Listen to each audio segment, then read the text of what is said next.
브랜딩은 A부터 Z까지 다 말씀드려야 돼요.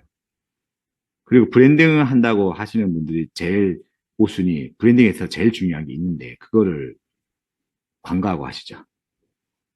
자, 사계절님께서 브랜딩의 3요소가 뭔가요? 브랜딩의 3요소는 일단 질문 주셨으니까 말씀드릴게요. 이건 제가 만든 개념이에요. 왜냐면 시중에 개념이 없으니까. 어, 영역과 다름과 지속입니다. 요 세 가지를 반드시 지키셔야 돼요. 영역을 보고 진입하는 게 중요하고, 제일 중요하고요. 그리고 무조건 달라야 됩니다. 싫든 좋든 나쁜 남자가 돼도 괜찮으니까. 나쁜 남자가 매력적인 이유는 달라서 그렇거든요. 다름을 지키지 못하면 브랜딩이 안 됩니다. 그리고 또 지속적으로 계속해야 됩니다. 멈추면 안 됩니다. 멈추는 순간 브랜딩이 안 돼요. 그래서 영역 설정은 정확하게 하셔야 되고, 영역 설정이 제일 중요하고요. 무조건 달라야 되고, 지속적으로 하시면 브랜딩이 됩니다. 네. 프레임 분리는 너무나도 중요한 개념인데, 아마 시중에 얘기하는 프레임 분리는 제가 알기로는 제 기준에서는 다 잘못됐습니다. 이 프레임 분리라는 거는 프레임 분리를 해야 하게 되면 그냥 설득이 되는 거거든요. 설득의 가장 최고봉이 프레임 분리예요. 그래서 프레임 분리를 제대로 하면은 그냥 설득이 됩니다.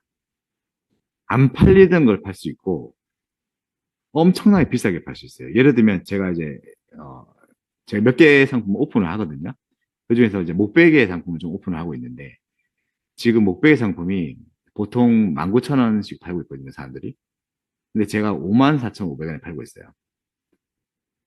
저랑 같은 상품을 또 누군가 또 19,000원에 팔고 있어요. 이게 프레임 분리를 하니까 완전히 다른 가치가 되고 그 다른 가치를 전달했을 때는 54,500원을 받을 수가 있는 거죠. 근데 판매 개수도 딴 사람들보다 많아요. 엄청나게 돈이. 그러니까 한 개 상품을 1억 배출을 할 수 있는 거죠. 프레임 분리가 제일 중요합니다. 포지셔닝도 중요한데 프레임 분리도 굉장히 중요합니다. 그러니까 프레임 분리 대충 하는 게 중요한 게 아니고 어떻게 해야지 프레임 분리가 되는지를 아는 게 중요합니다. 어설프게 하면 프레임 분리 안 돼요. 어떻게 해야지 프레임 분리가 되는지만 알면 완전히 개념이 바뀌실 거예요. 진짜 편합니다.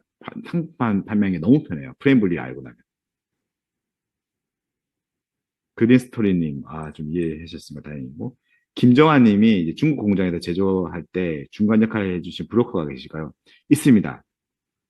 모든 거를 다 소개시켜 줄 수 있고, 근데 맞는 사람이 있다면 다 이제, 어, 아마 근데 이제 규모에 따라서 그 브로커가 아마 달라질 것 같아요. 제가 하는 분은 저는 좀 많이 하기 때문에 적게 할 때는 또 적게 하는 사람한테 맞는 브로커가 있어요. 치킨님이 질문하신 게 강사님의 스승님이 계신가요? 독학하신 건가요? 저는 강의 반 독학 반입니다. 강의 반 독학 반. 그 저의 스승님이 따로 있고 있지는 않습니다. 그냥 강의할 때 영감을 주셨던 분이 저의 모든 스승님이고 저의 가장 큰 스승님은 누구냐면 통계청입니다. 통계청. 저는 통계청 데이터를 거의 2, 3년 동안 다 뽑아가지고 그냥 차트화 시켰거든요. 그러면서 통계청 데이터를 제외하고 믿지 말자. 라는 주의로 다 확인을 해봤죠. 그랬더니 시중에 있는 정보들이 90%가 거짓인 거예요. 그때부터 아 90% 정보가 거짓이고 진실은 10%도 안 되구나. 과연 1%는 될까 진실이? 그렇게 이제 계속 접근하기 시작했습니다. 저의 가장 큰 스승은 통계청입니다. 통계청. 통계청이고 개인적으로 스승으로 두고 있는 거는 저는 개인적으로 스티븐 잡스, 워렌 버핏 이런 사람들 있잖아요. 그러니까 유명한 사람들 있죠. 유명한 사람들이 하는 말들 들어보면 굉장히 뼈가 있거든요. 그냥 대충 흘러들을 게 아니라 유명한 컨설팅 업체, 유명한 사람들, 그 사람들이 얘기했던 걸 가만히 곱씹으면 정말 되는 원리가 숨어 있어요, 거기에서. 네, 그렇게 저는 하고 있습니다. 예를 들면 Y가 중요하다고 하잖아요. Y라는 것도 Y를 제대로 이해하면 프레임 분리를 할 수 있거든요. 근데 우리나라에서는 Y라는 개념이 잘못 들어왔어요. 스티븐 잡스가 얘기하고 전 세계에서 가장 유명한 컨설팅 업체가 Y가 굉장히 중요하다 얘기하는데 우리 한국에 들어오면서 언어적인 차이를 내서 Y가 왜곡이 되었습니다. 그래서 다른 사람들이 Y를 굉장히 잘못 활용하고 있죠. 근데 그것만 똑바로 활용해도 엄청난 결과를 맞을 겁니다.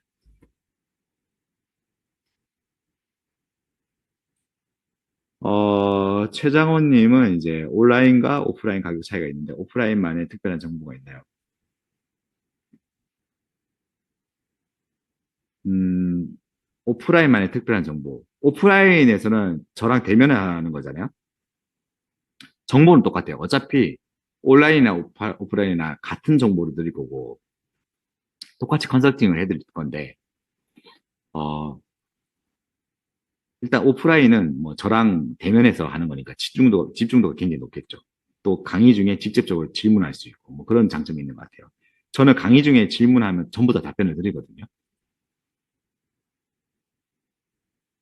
김정아 님이 이제 사업자가 하나로 다양한 카테고리 운영하시나요? 네, 그렇게 하고 있습니다.